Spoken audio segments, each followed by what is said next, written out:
अभी चूंकि चुनाव आचार संहिता लगी हुई है तो सभी सुरक्षा बल केंद्रीय चुनाव आयोग के अधिशासी नियंत्रण में है, एडमिनिस्ट्रेटिव कंट्रोल में है और हमें पूर्ण विश्वास है कि इन सारी घटनाओं के ऊपर चुनाव आयोग पूरी सतर्कता और सजगता के साथ दृष्टि रखे हुए होगा और इस पर समुचित कार्रवाई करेगा।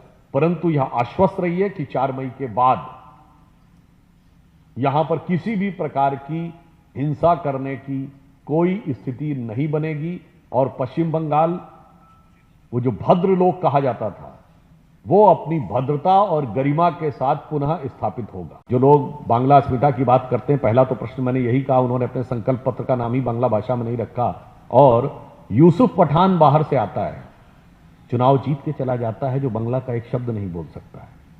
सोचने की बात है। और उसका स्वागत कौन पार्टी करती? यही पार्टी। अधीर रंजन चौधरी चुनाव हार जाते हैं, उनका वो विरोध करती है। और मुर्शिदाबाद में बाबरी मस्जिद बन रही है, बाबर तो कभी बंगाल आया ही नहीं था, वो पैदा हुआ उज्बेकिस्तान में, मरा जाके अफगानिस्तान में, और मस्जिद बन रही है बंगाल के मुर्शिदाबाद में। और उसके बाद उसको रोकने का एक रत्ती भी प्रयास कभी नहीं किया गया। बांग्ला अस्मिता किसके साथ है यह हम बताना चाहते हैं।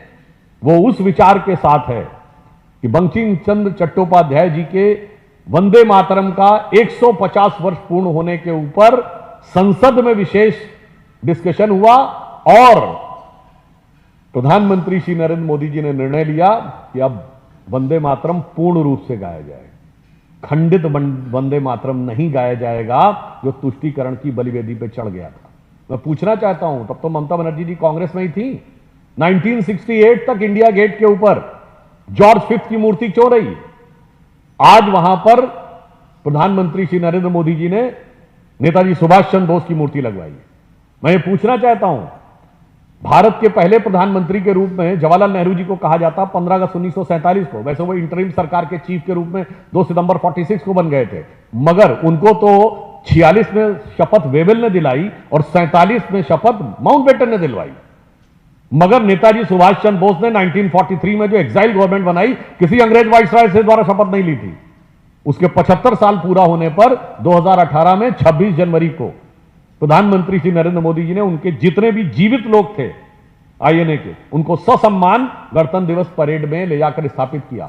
बांग्ला भाषा को क्लासिकल लैंग्वेज का दर्जा दिया गया। 2021 में केंद्र सरकार के प्रयास से दुर्गा पूजा को अंतरराष्ट्रीय, यूएन के द्वारा अंतरराष्ट्रीय वर्ल्ड हेरिटेज फेस्टिवल के रूप में स्थापित किया गया। और उसी दुर्गा पूजा में ममता जी कहती हैं उन्होंने दुर्गा विसर्जन को रोक लगा दी थी क्योंकि मुहर्रम के साथ क्लैश हो रहा था।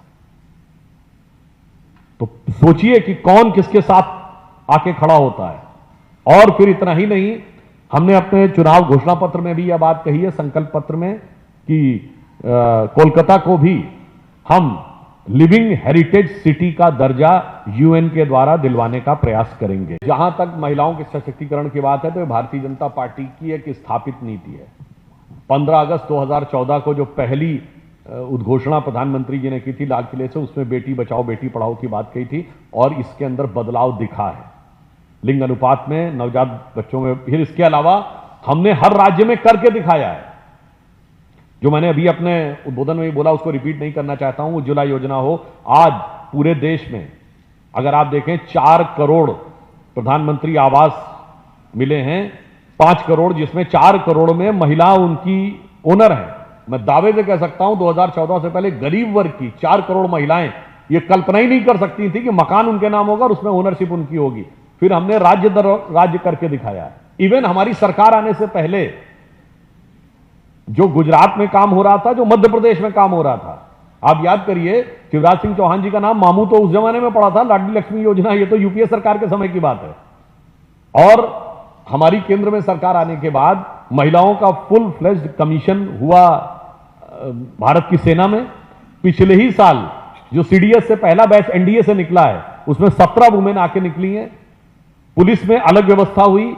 और अगर आप देखें तो जो मुद्रा योजना है उसमें 55% लाभार्थी महिलाएं। और दूसरी तरफ जो भी बातें मुख्यमंत्री जी कर लें, पर जिस क्षण उनके मुंह से निकलता है कि रात में इतने बजे के बाद महिला को निकलना नहीं चाहिए, उसके बाद सब किए धरे के ऊपर पानी फिर जाता है। और जब कोई महिला संदेश खाली से लेके आरजी कर तक नजर डालती है तो उसे दिखाई पड़ने लगता है कि ये अंदर से कुछ और बाहर से कुछ और नजर आते हैं।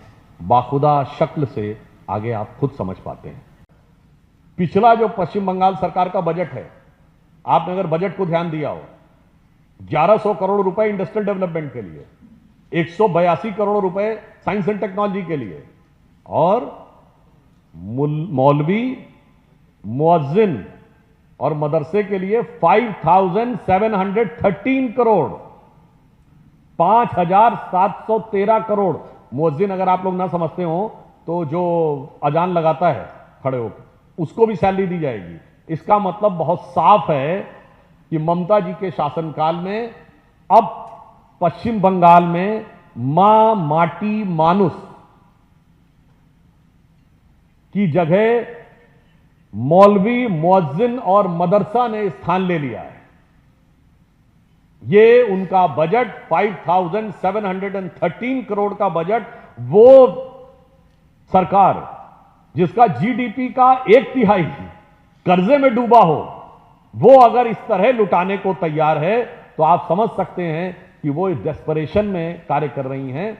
और जहां तक दिल्ली की बात है तो हम ये कहेंगे, एक हम लोगों की तरफ कहावत होती है, जैसे वो पुराने ज़माने में वो नवाब लोग होते थे, उनको लगता था हमारा शासन दोबारा लौट के आएगा, तो उनके लिए कहा जाता था, अमा मियाँ वो दिन लद गए जब उस्ताद लल्लू का फाकते उड़ाया करते थे। तो मुझे पूर्ण विश्वास है कि पश्चिम बंगाल की जनता वो जनादेश देने वाली है कि नवाब साहब के हाथ के फाकते उड़ेंगे और ममता जी के हाथ के तोते उड़ जाएंगे।